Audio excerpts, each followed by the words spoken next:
চাঁপাইনবাবগঞ্জে সহায়তা দেওয়ার নামে গ্রাহকের কোটি কোটি টাকা হাতিয়ে নিয়েছে একটি সংঘবদ্ধ প্রতারক চক্র।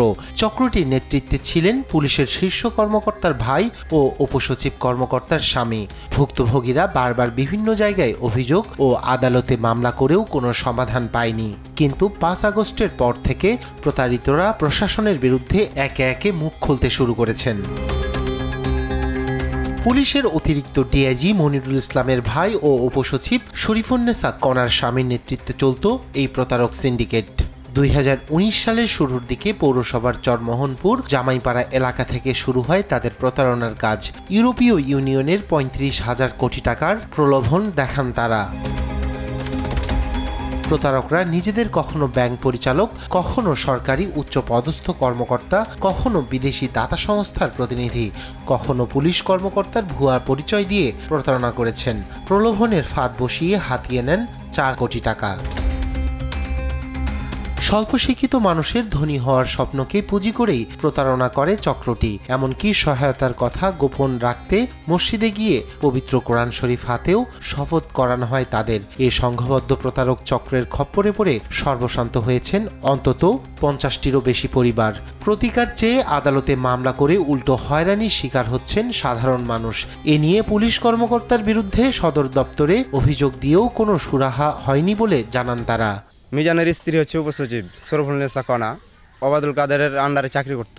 সে কিন্তু মামলাগুলো নিষ্পত্তি করে দেয়, মানে মিজানকে বাঁচিয়ে দেয়। রেজাউলের ভাই হচ্ছে এসপি, মুনি এসপি, উনিও দেখা হয়েছে আমাদের উপর মিথ্যে মামলা করে, কি যে মামলা তুলে নেন হয়তো সমস্যা হবে আরও। আমাকে হুমকি দিছে। এই যে আপনার মিজানের স্ত্রী হলো আপনার শরীফুন্নেসা হলো এই ওবায়দুল কাদেরের আন্ডারে করতে চাকরি উপসচিব, বড় বড় হলো কর্মকর্তারা এই হুমকি দিছে। এই মামলা তুলে নাহলে ফের আবার মামলা করব। চাঁপাইনবাবগঞ্জ পৌর এলাকার নতুনহাট, চরমোহনপুর, উত্তর চড়াগ্রাম সহ বিভিন্ন এলাকার 50টি পরিবার জমানো টাকা হারিয়ে সর্বশান্ত হয়েছে। মিথ্যা মামলা ও হুমকিতে দিন পার করতে হচ্ছে তাদের। আমাকে রেজাউলের ভাই এসপি রাজশাহীতে সেখান থেকে ফোন দিয়ে আমাকে বলে যে আমার ভাইয়ের নামে মামলাগুলো উঠাই নেবেন, নাহলে আপনার বড় ক্ষতি হবে। আমরা মামলার রায় কতবার পেয়ে যাব, সেখানে আমরা বাধাগ্রস্ত হয়েছি। এই মামলাগুলা আমরা পিবিআই তদন্ত করেছে, সিআইডি তদন্ত করেছে, তারপরও আমরা কোনো এখানে প্রতিযোগিতা পাচ্ছি না। আমাদের যে হুমকিটা দিয়েছিল বাড়িতে এসে যে না আমরা কেস কাছালি এগুলো যেন তুলে নিই, ওদের শক্তি ধরেন কি যে রেজুর ভাই হয়েছে আপনার এসপি, রাজশাহীতে থাকে, আর মিজানের বাড়ি এলি হয়েছে আপনার সচিব। অন্যদিকে মামলার অন্যতম আসামি শেমালি বেগম নিজের প্রতারণার কথা স্বীকার করেছেন।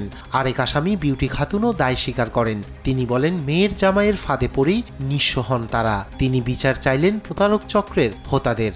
মানুষের কাছে টাকা পয়সা নিয়েছে রেজাউলের বন্ধু হইল মিজানের বাসায় আমার মেয়েকে লেগেছে। আমরা বাপ গরিব মানুষ, আমরা চিনি না জানি না, আমার মেয়েকে লেগেছে। মেয়েকে লিয়ে যাইয়ে কইছে ওর বন্ধু ওর সাথে লেনদেন টাকা পয়সা দুজনে নেওয়ার পরে তখনই যখন ফাঁসে গেল সবাই দেনদারেরা টানাটানি করতে লাগলো, তখন আমার ঘরে চেক গেলা নিয়ে যে রেজাউল সবকে দিয়ে থামালছি। যদি কিছু কইতে যাই তাহলে কইবে যে আমার ভাই এসপি, বেশি কিছু কইলে তাকে শেষ করব।